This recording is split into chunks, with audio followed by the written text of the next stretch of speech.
Little treat culture has gotten completely out of hand. And if you don't know what I'm talking about how people will do the most mundane tasks. They'll do the dishes, they'll finally put their folded laundry away, and they say, you know what? I deserve a little treat. And they'll go get an $8 coffee. Well, my bank account says I don't deserve a little treat, even though my emotions say I do. And here's the psychology behind why this has become a phenomenon, because deep down inside of our culture, we have a huge issue between the difference of self-care and self-soothing. I'll explain why.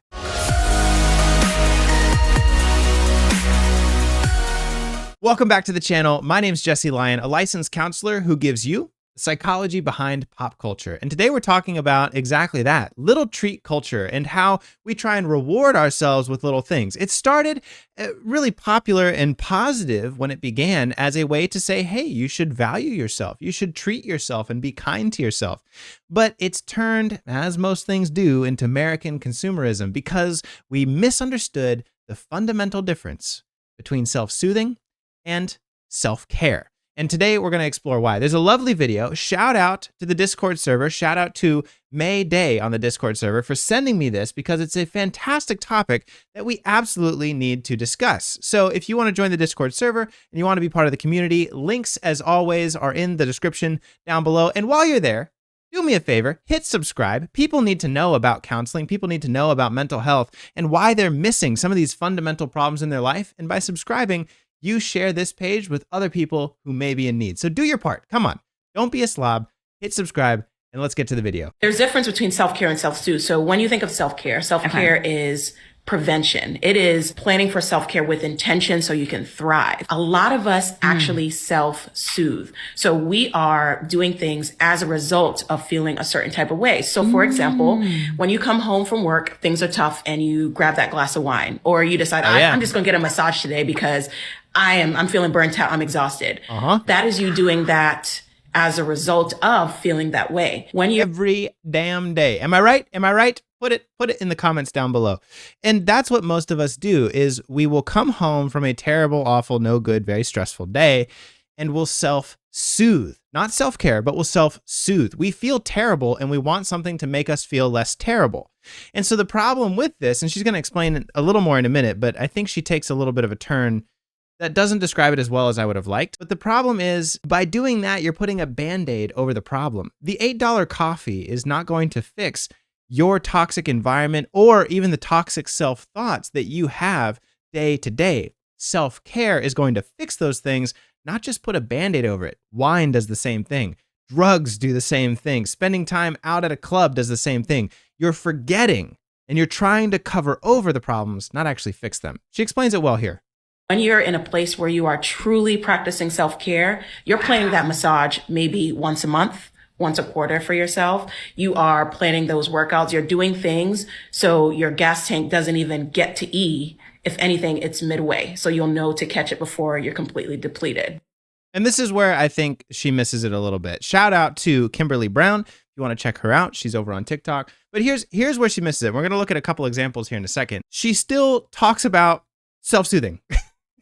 She still gives the example of you should still go get that massage and stuff. That's great. You can get the massage, but you need to plan for a system. Does it fit within your budget? Can you go get a massage? Sometimes you can't. I've been there.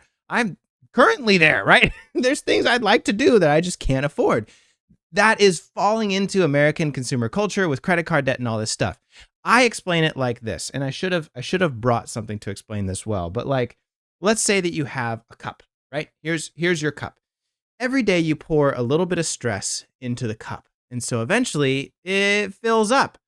And what most people will say is that you should take time out of your week to empty your cup and then come back and fill it with stress. I say that premise is fundamentally flawed. Instead, I want to take that cup and turn it upside down. So that way, when I'm pouring stress on, it just falls right off my shoulders. I'm not going to take any of that shit home with me. I'm not going to take anybody's crappy day and leave it. But what's kind of interesting is that tantric practices actually get this exactly right. Usually we think of tantra as like sexual stuff, and there's definitely a sexual component to it. But the practices of tantra say that you don't want to bring the shit of your day to your partner. Well, I want to treat myself that way. And so engaging in tantric practices just for yourself is not bringing the shit of the day into your own life. Sometimes people are going to treat you rude in the checkout line at the grocery store. Sometimes people are going to say stupid things as you pass down the road. Sometimes your boss is an asshole, and he really is, or she really is, and you can't do much about it. But I can choose whether I let that fill me and stay inside of me, or I let it just pour off my shoulders. I want to create an iron umbrella, not a plastic cup that fills with stress. When it's a plastic cup filled with stress, I'm going to have to go buy myself stuff to like fill that cup up with other things. So that way I don't feel bad anymore. But if I learn how to have really good boundaries and say, I'm not letting that into my life, or I'm not letting that into my life, my cup doesn't even become tainted. Now, sometimes you get tired and you have physical needs like going to bed, getting a massage, getting some physical therapy, exercise, getting some sunlight. And so we need to plan for ourselves in that way. But true self-care is all about boundaries. It's not actually about the cup of coffee or the massage. And that's what most people miss. Let me know if you're resonating with this down below. But I want to take a look at a couple other examples here because the internet is hilarious and I love this so much. Shout out to Lean Beef Patty. Oh my gosh, Lean Beef. If you're watching this, please send me a message. I would love to work with you. I've been following you since the beginning of TikTok.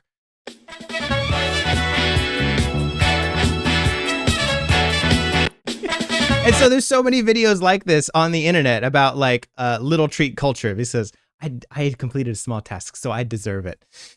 Yes, of course you deserve it, but sometimes you can't get it. Like that's just the reality of life. So how are we going to deal with that? Let's take a look at another example here. This person goes into depth about how this has become a huge cultural phenomenon. Little treat culture is getting out of hand. You don't need an $8 coffee because you did laundry. Oh, who said that? Sounds like someone can use a little treat. Exactly. Because you're mad. You seem parched. You need a little coffee, a little pumpkin spice latte. It'll fix that attitude right on up. I think there should be an advent calendar for all 12 months. I deserve a little treat every day. Yes. Okay. Imagine how much better your days would go if you have a little treat to look forward to. My attitude is improving already. Could barely get the words out. Just think. Now what I would say though is like about little treat culture is you should have a part of your day that's just for you and nobody else takes it. I love that part, but we so quickly run to it should cost like $15 every single day. I don't know about you, but I can't freaking afford that. Like nobody pays me anything for the content I make online. So I can't afford it, and I'm sure most of us can't either. I mean, you've seen the economic crisis outside? God damn. Just thinking about having a little treat to look forward to every day. I need an incentive to do better in life, please. Just watch the flight attendant open a Twix and say quietly to herself, "Candy for Mandy." Yes, Mandy, treat yourself. Listen, okay, this is a new incentive for naming my child, or myself for all that matters, Mandy, because Candy for Mandy is catchy and I am here for it. Candy for Chris, Candy for Mandy. 1 for you, 2 for me. I like it. Choosing to save money by not buying myself a little treat feels like something I should reward myself for. Perhaps by buying a little treat. I haven't seen these. These are great. Yes. The math is mathing. This is smart. It sounds like a smart investment and a great ROI, in my opinion. I like how self-care is stuff like bubble baths or treating yourself to takeout and not doing something about your weird knee that always hurts because you can't afford to see a doctor. That's what I'm saying, girl. This is the problem. God damn. Let me tell you something, okay? I just looked up insurance, and insurance is going for like $300 for a premium and $9,000 for a deductible. And that is why I opted to do the smarter, more cost-efficient choice of buying myself a little treat at Target. Thank you very much. I deserve a treat when I have a bad week, but I also deserve a treat when I have a good week.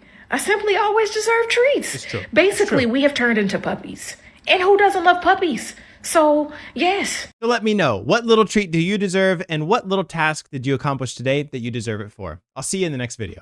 Bye.